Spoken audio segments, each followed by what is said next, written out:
सुप्रभात दोस्तों।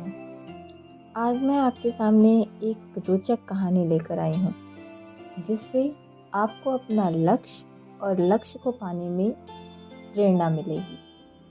तो शुरू करते हैं ये कहानी।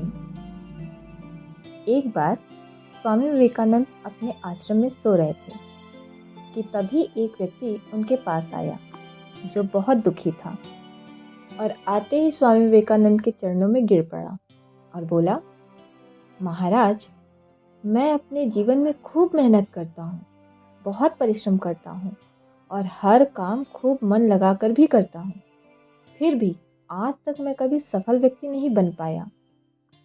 उस व्यक्ति की बातें सुनकर स्वामी विवेकानंद ने कहा, ठीक है, आप मेरे इस पालतू कुत्ते को थोड़ी देर तक घुमा कर लाएं। तब तक मैं आपकी समस्या का समाधान ढूंढता हूँ और सोचता हूँ कि आपको क्या करना चाहिए। इतना कहने के बाद वह व्यक्ति कुत्ते को घुमाने के लिए चला गया और फिर कुछ समय बीतने के बाद वह व्यक्ति वापस आया। तो स्वामी विवेकानंद ने उस व्यक्ति से पूछा कि यह कुत्ता इतना हाँफ क्यों रहा है, जबकि तुम थोड़े से भी थके नहीं लग रहे हो। आखिर ऐसा क्या हो गया? इस पर व्यक्ति ने कहा कि मैं तो सीधा अपने रास्ते पर ही चल रहा था, जबकि ये कुत्ता इधर उधर रास्ते भर भागता रहा और कुछ भी देखता तो उसकी तरफ दौड़ पड़ता, जिसके कारण ये बहुत थक गया है। इस पर स्वामी विवेकानंद ने मुस्कुराते हुए कहा, बस यही तुम्हारे प्रश्नों का जवाब है।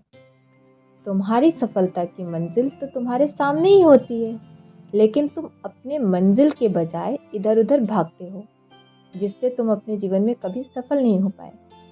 यह बात सुनकर उस व्यक्ति को समझ में आ गया कि यदि सफल होना है तो सिर्फ और सिर्फ अपनी मंजिल की तरफ ध्यान देना चाहिए, अपने लक्ष्य की तरफ ध्यान देना चाहिए। यानी अगर हमें जीवन में सफल होना है तो हमें हमेशा अपना लक्ष्य पर ध्यान केंद्रित करके उस लक्ष्य को साधना चाहिए, तभी हमें सफलता मिलेगी। और यह काम तब तक करते रहना चाहिए जब तक हम सफल नहीं हो जाते हैं। तो आइए अब हमारे जो भी लक्ष्य हैं हम उसको ध्यानपूर्वक और उसकी तरफ कदम बढ़ाएं और स्वामी विवेकानंद जी के इस जागरूक भरे मोटिवेशनल कहानी को अपना प्रेरणा बनाएं।